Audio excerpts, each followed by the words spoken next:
नमस्कार दोस्तों, आपका अभिनव कोचिंग क्लासेज के ऑनलाइन यूट्यूब चैनल पर स्वागत है। हम राजस्थान का भौगोलिक प्रदेश पढ़ रहे थे और भौगोलिक प्रदेश में पहला पार्ट पढ़ रहे थे थार का मरुस्थल। थार के मरुस्थल का फर्स्ट पार्ट था, उसके बाद कल मैंने सेकंड पार्ट पढ़ाया।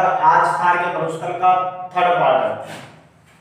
तो राजस्थान के थार के मरुस्थल का थर्ड पार्ट में पढ़ेंगे हम रेगिस्तान में पाए जाने वाले बालू का स्तूप और रेत के टीले। रेगिस्तान में पाए जाने वाले बालू का स्तूप और रेत के टीले, अनुदैर्घ्य रेत के टीले, अनुप्रस्थ रेत के टीले और बरखान।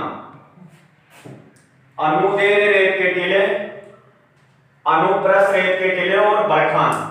देखो इनमें क्या अंतर है, क्या समानता है, किस प्रकार बनते हैं, उसके बारे में हम विस्तार से वर्णन करेंगे। पहला ही पार्ट लेते हैं अनुदैर्घ्य रेत के टीले।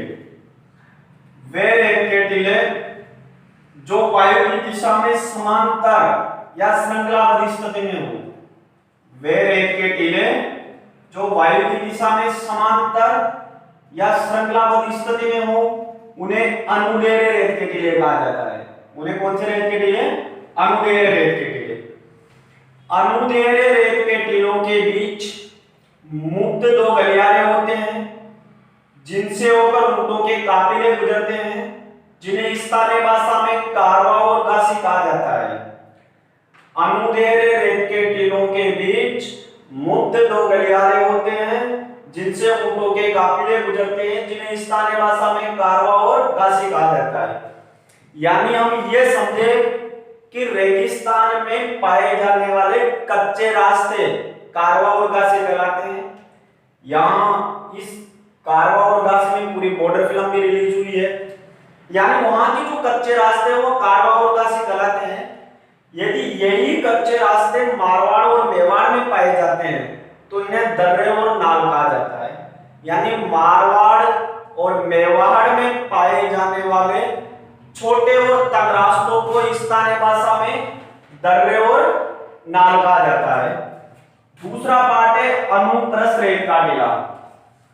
वे रेत के टीले जो वायु की दिशा में लंबवत और समकोण की स्थिति में होते हैं, उन्हें बोलते हैं अनुप्रस्थ रेत के टीले। वे रेत के टीले जो वायु की दिशा में लंबवत और समकोण की स्थिति में होते हैं, उन्हें बोलते हैं अनुप्रस्थ रेत के टीले। अब देखो बरखान बनता कैसे है, वो अनुप्रस्थ का ही भाग है। बरखान किस प्रकार बनता है तो वह आप एक बार समझे उसको। दूसरा पार्ट आता है यानी तीसरा पार्ट आता है बरखान। अनुप्रस्थ रेत के टीलों का अर्धचंद्राकार भाग आधे किसके समान है? चंद्रमा के समान। अनुप्रस्थ रेत के टीलों का अर्धचंद्राकार भाग प्रति वर्ष 2 से 3 सेंटीमीटर आगे की ओर खिसक जाता है। किसका भाग क्या कहलाता है? बरखान। और सबसे ज्यादा बरखान राजस्थान के कौन से जिले में पाए जाते हैं?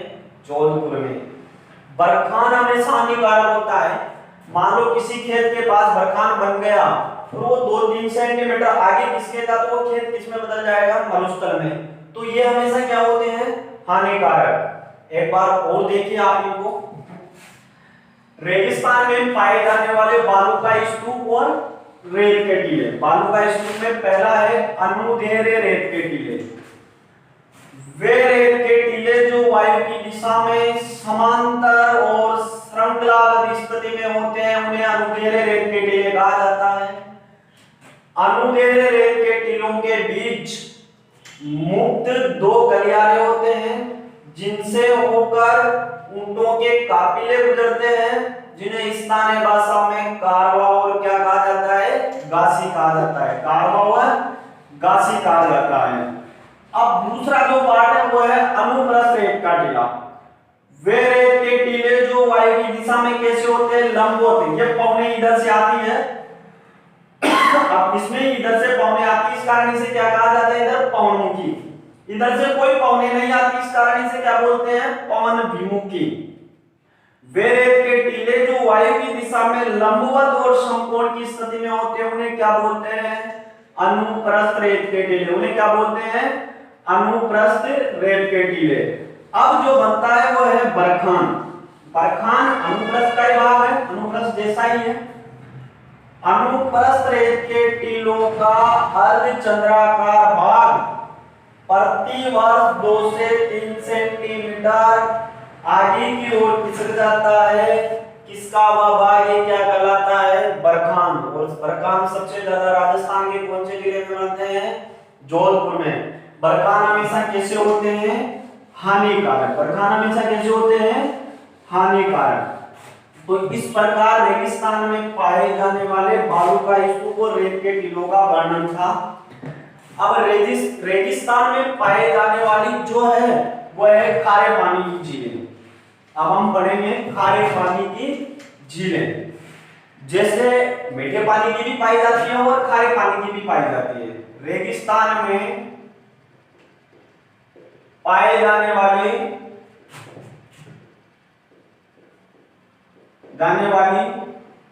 खारे पानी की झीलें।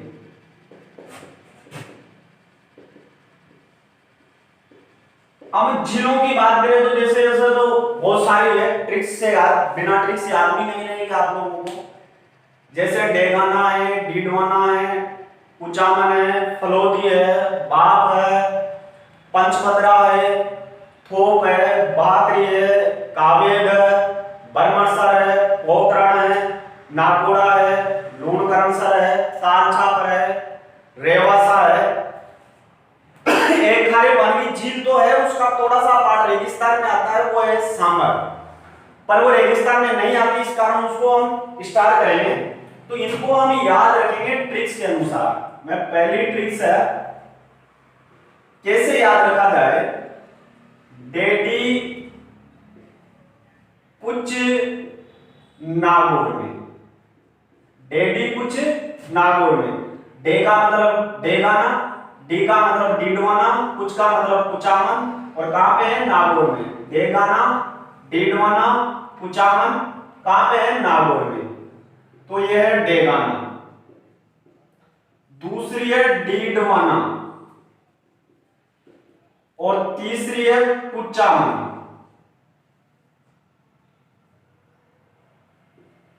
कुचामन ये कहां पे है, नागौर में। आपको जिला भी याद रहेगा और ट्रिक से ये भी याद हो जाएगी। दूसरी ट्रिक है इसकी, फल बाग जोधपुर में। फल बाग जोधपुर में। फल से फलोदी, बाग से बाग कहां पे है, जोधपुर में। दूसरी है बाग, यह है जोधपुर में। तीसरी ट्रिक्स की हम बात करें तो तीसरी जो ट्रिक्स है वह है पंचतोप बाड़मेर में। पंचतोप बाड़मेर में। पंच का मतलब है पंचभद्रा, थोप का मतलब थोप, पंचभद्रा। दूसरी है थोप, कहां पे है ये, बाड़मेर। चौथी ट्रिक्स की बात करें तो इसकी ट्रिक्स है बांका, बर,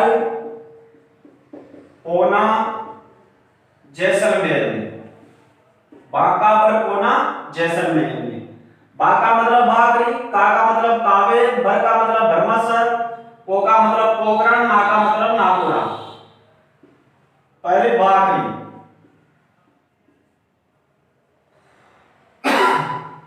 कावे,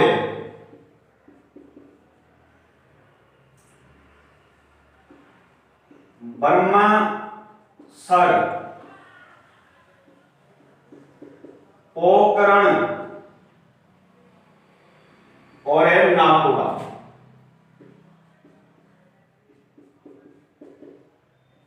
कहां पे है, जैसलमेर।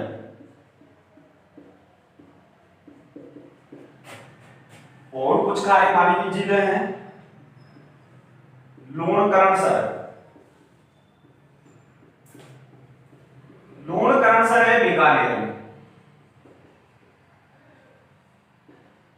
ताल छापर चूरू में, रेवासा सीकर में। और एक है जो खारे पानी की झील तो है परंतु रेगिस्तान में नहीं आती है, वह है सांबर। सांबर कहां में है? जयपुर में। अब हम बात करते हैं, ये आपको ट्रिक से याद रहेगा, रेगिस्तान में पाए जाने वाली खारे पानी की झीलें। पहली ट्रिक है डेडी कुछ नागौर में। डे का मतलब डेगाना, डी का मतलब डीडवाना, कुछ का मतलब कुचामन। कहां पे है? नागौर में। दूसरी ट्रिक है फल बाग जौनपुर में। फल का मतलब फलोदी, बाग का मतलब बाग। कहां पे है? जोधपुर में। पंच थोप बाड़मेर में। पंच का मतलब पचमदरा, थोप का मतलब थोप। कहां पे है? बाड़मेर में। चौथी ट्रिक से बाका बरपोना जैसलमेर में। बा का मतलब बागरी, का मतलब कावेर, बर का मतलब बरमचर, पो का मतलब पोकरण, ना का मतलब नाकोड़ा। इसका एक क्वेश्चन भी है, नाकोड़ा झील जैसलमेर में जबकि नाकोड़ा पर्वत बाड़मेर में है। नाकोड़ा झील कहां पे? जैसलमेर में, जबकि नाकोड़ा पर्वत कहां पे? बाड़मेर में। लूणकरणसर बीकानेर, ताल छापर चूरू, रेवासा सीकर, सांबर जयपुर। अब इनसे क्वेश्चन कैसे बनेंगे, किस प्रकार आते हैं? ये सभी खारे पानी की झीलें 33 सागर का अवशेष है और 33 सागर के खारे पानी की झीलों को रनियाटोड़ कहा जाता है। ये सभी खारे पानी की झीलें 33 सागर का अवशेष है। 33 सागर के खारे पानी की झीलों को रनियाटोड़ कहा जाता है और इन्हीं रनियाटोड़ को पलाया और पलेया के नाम से भी जाना जाता है। राजस्थान की एकमात्र खारे पानी की झील जो सर्वाधिक नमक का उत्पादन करती है, 8.7% नमक का उत्पादन। राजस्थान की एकमात्र खारे पानी की झील जिसका नमक खाने योग्य नहीं है, डीडवाना झील। क्योंकि डीडवाना झील के नमक में सोडियम सल्फेट की मात्रा पाई जाती है, इस कारण डीडवाना झील के नमक का उपयोग चमड़ा उद्योग और कागज उद्योग में काम में लिया जाता है। सर्वाधिक जो जिस नमक में सबसे ज्यादा सोडियम क्लोराइड पाया जाता है वो कौन सी झील है? पंचभद्रा झील। कौन सी झील है? पंचभद्रा झील। तो इनसे काफी क्वेश्चन पढ़ते हैं, कई बार क्वेश्चनों का विस्तार से पूछ लिया जाता है। राजस्थान की एकमात्र खारे पानी की झील जिसका नमक खाने योग्य नहीं है, डीडवाना झील। डीडवाना झील के नमक का उपयोग किसमें लिया जाता है? चमड़ा उद्योग और कागज उद्योग में। सर्वाधिक सोडियम क्लोराइड की मात्रा किसमें पाई जाती है? पंचभद्रा झील में। सांबर भारत के कुल नमक उत्पादन का 8.7% नमक उत्पादन करती है। नमक उत्पादन की दृष्टि से राजस्थान का तीसरा स्थान है। पहला गुजरात, दूसरा तमिलनाडु और तीसरा किसका है? राजस्थान का। परंतु खारे पानी की झीलों की दृष्टि से राजस्थान का प्रथम स्थान है। सबसे ज्यादा खारे पानी की झीलें कहां पाई जाती है? राजस्थान के अंदर। पर नमक उत्पादन की दृष्टि से कौन सा है? तीसरा स्थान। तो इस प्रकार इनके क्वेश्चन बढ़ते हैं। तो रेगिस्तान में पाए जाने वाली खारे पानी की झीलें, पहले ट्रिक है डेडी कुछ नागौर में। डे का मतलब डेगाना, डी का मतलब डीडवाना, कुछ का मतलब कुचामन। कहां पे है? नागौर में। दूसरी ट्रिक से फल बाग जोधपुर में। फल का मतलब फलोदी, बाग का मतलब बाग। कहां पे है? जोधपुर में। तीसरी ट्रिक से पंच थोप बाड़मेर में। पंच का मतलब पचभद्रा, थोप का मतलब थोप। कहां पे है? बाड़मेर में। चौथी ट्रिक से बाकाबर कोना जैसलमेर में। बाका मतलब बाकरी, का मतलब कावेर, बर का मतलब बरमसर, को का मतलब पोकरण, ना का मतलब नाकोड़ा। कहां पे है? जैसलमेर में। लूणकरणसर बीकानेर, ताल छापर चूरू, रेवासा सीकर, सांबर जयपुर। इस प्रकार हमारे खारे पानी की झीलें हैं। आपको ये ट्रिक्स याद रही तो शायद आपकी एक भी चीज गलत नहीं होगी। यहाँ से बनने वाले क्वेश्चन भी आपके सभी सही होंगे। अब हम पढ़ने जा रहे हैं रेगिस्तान के भौतिक प्रदेशों का वर्गीकरण। रेगिस्तान के भौतिक प्रदेशों में काफी छोटे छोटे क्वेश्चन बनते हैं और बहुत सारे क्वेश्चन बनते हैं यहाँ से। हम उनको विस्तार से भी पढ़ेंगे। पहला है जोहर या जौहर, दूसरा है बांगर, ये वागड़ हम नाम पढ़ेंगे।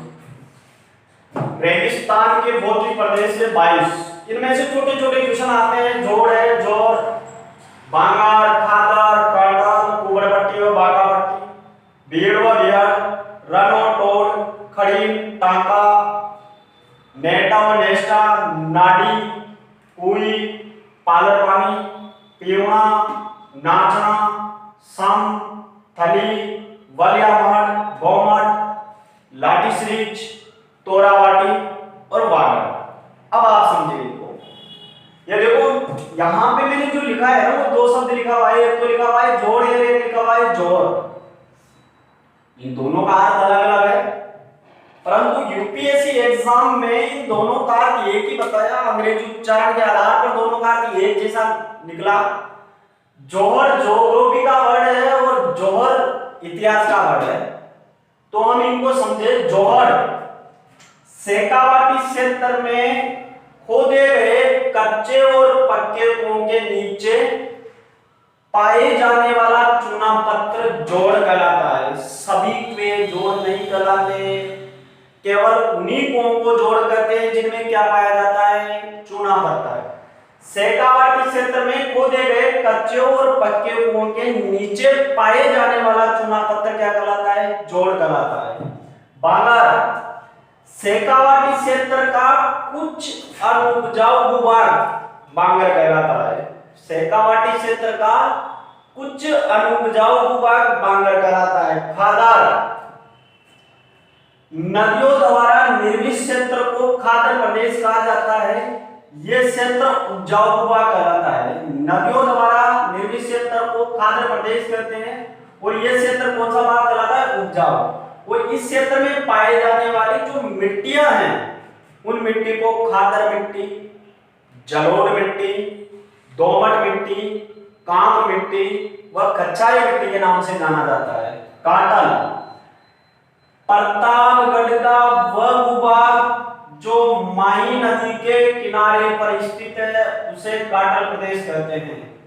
प्रतापगढ़ का वह भूभाग जो माही नदी के किनारे पर स्थित है उसे काटल प्रदेश कहते हैं। इस भूभाग के कारण ही माही नदी को कौन सी गंगा कहा जाता है, काटल की गंगा। और इसी का पार्ट है यहाँ पे लिख दिया मैंने वागड़। डूंगरपुर और बांसवाड़ा के बीच के भूभाग को वागड़ प्रदेश कहते हैं। इस भूभाग के कारण ही माही नदी को वागड़ की गंगा कहा जाता है। वैसे तो माही नदी को काटल की गंगा, वागड़ की गंगा, आदिवासियों की गंगा, दक्षिणी राजस्थान की जीवन रेखा व स्वर्ण रेखा के नाम से जाना जाता है। अब आती है कुबड़पट्टी और बागापट्टी। अजमेर और नागौर के बीच में स्थित नावागांव, जहां पर फ्लोराइड युक्त पानी पाया जाता है, उसे कुबड़पट्टी और बागापट्टी कहा जाता है। अजमेर और नागौर के बीच में स्थित नावागांव, जहां पर फ्लोराइड युक्त पानी पाया जाता है, उसे कुबड़पट्टी और कौन सी पट्टी कहा जाता है, बागापट्टी। भीड़ और भीड़ को एक बार और पढ़ेंगे हम पूर्वी मैदानी प्रदेश में। चंबल नदी का उबड़ खाबड़ उपजाऊ भूभाग भीड़ और भीड़ कहलाता है। सर्वाधिक भीड़ भूमि धौलपुर, सवाई माधोपुर और करौली में है। रन और टोड़ या टाट रेगिस्तान में टीलों के बीच पाए जाने वाले छोटे छोटे गड्ढे व गर्त स्थानीय भाषा में तल्ली कहलाते हैं। जब इन तल्लियों में खारा पानी भर जाता है तो इन्हें रन या टोड़ कहा जाता है। एक बार और समझिए, रन और टोड़। हम इनको विस्तार से लिखेंगे, आप निश्चित रहो, मैं पूरा विस्तार से एक एक को पढ़ाऊंगा आपको। रेगिस्तान में पाए जाने वाले छोटे छोटे गड्ढे व गर्त स्थानीय भाषा में तल्ली कहलाते हैं।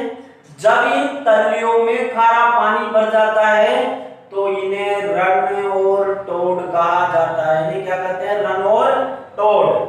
खड़ीन रेगिस्तान में ढाणियों के निकट पाए जाने वाले मीठे पानी के प्राकृतिक स्रोतों को खड़ीन कहते हैं।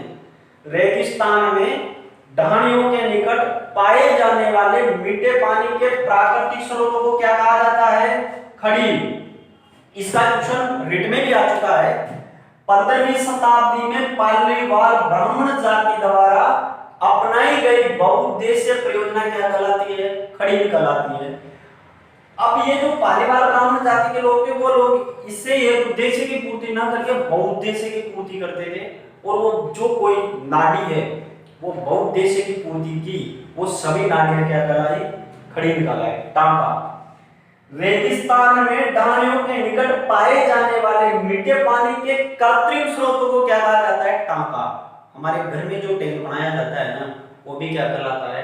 टांका कहलाता है। नेटा और नेस्टा, यह नाड़ी से तो छोटा और टाका से बड़े भाग को क्या कहा जाता है? नेटा और नेस्टा।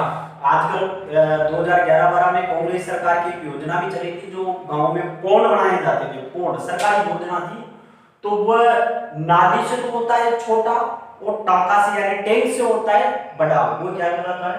नेटा और नेस्टा। नाड़ी वो जो क्षेत्र है जिसके अंदर से हम सिंचाई करते हैं, सिंचाई परियोजनाएं होती है, वो क्या कहलाता है?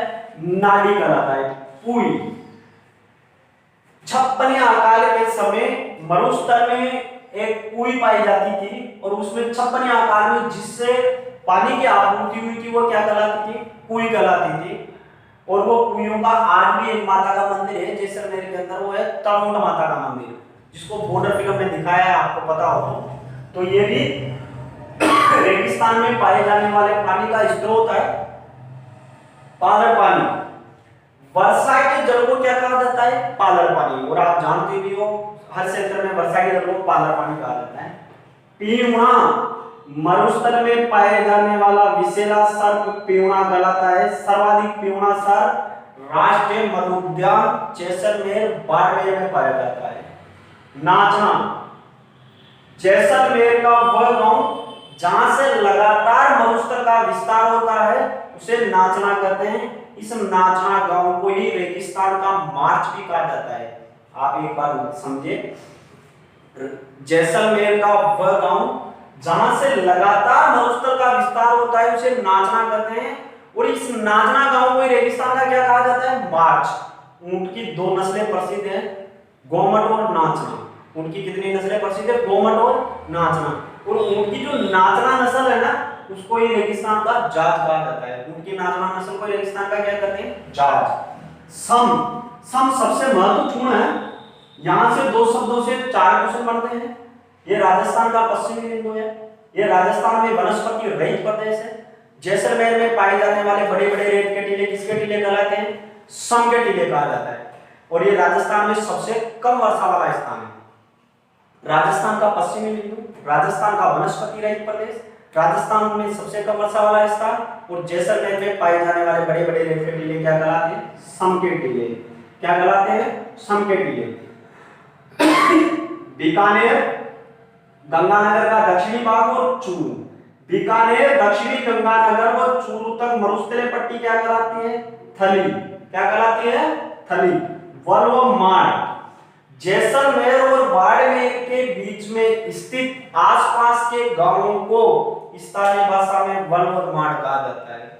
जैसे हमारी इधर, जैसे टोंक सेंटर के हमारी इधर की बात करें तो यहाँ जो गांव पाए जाते हैं जिसे या तो हम टावरा बोल देते हैं, खेड़ा बोल देते हैं, या नया गांव बोल देते हैं, पर उधर जो नए गांव होते हैं ना तो वो लोग उसको बोलते हैं वन और मार्ग, गोमट। जिस क्षेत्र में भील जनजाति के लोग निवास करते हैं वो क्या कहलाता है? गोमट। जिस क्षेत्र में भील जनजाति के लोग निवास करते हैं उसे गोमट कहते हैं। और अभी हम अरावली में आगे जाकर गोमट की पहाड़ियां भी पढ़ेंगे।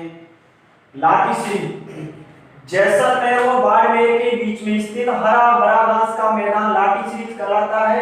इस लाटीश्री में एक मीठे पानी का नलकूप पाया जाता है जिसे चंदन नलकूप और थार का गड़ा कहा जाता है। जैसलमेर और बाड़मेर के बीच में स्थित हरा भरा घास का मैदान लाठी सीरीज कहलाता है। इस लाठी सीरीज में एक मीठे पानी का नलकूप पाया जाता है जिसे चंदन नलकूप और थार का गड़ा कहते हैं। अब बात आती है तोरावाटी। कौन सी? तोरावाटी। सिक्कर झुंझुनू में कांतली नदी के उपवा क्षेत्र को कौन सी वाटी कहा जाता है? तोरावाटी। वागड़ में यहाँ पढ़ी दिया था, आपने ये समझा। अब इनका हम आगे वाले जो पार्ट होगा, फोर्थ पार्ट होगा, उसमें मैं विस्तार से और बताऊंगा इसके बारे में। आप लोगों का बहुत बहुत धन्यवाद, आप हमारे YouTube चैनल से जुड़े। हमारा प्रयास है हम कुछ ही दिनों बाद में आप लोगों की ऑनलाइन क्लासों का ग्रुप बना के क्लासेस स्टार्ट करने जा रहे हैं। तो आप लोगों का सबका धन्यवाद। ऐसे ही अभिनव कोचिंग के ऐप पर प्यार बनाए रखें और अधिक से अधिक संख्या में सब्सक्राइबर करें। आपका बहुत बहुत धन्यवाद।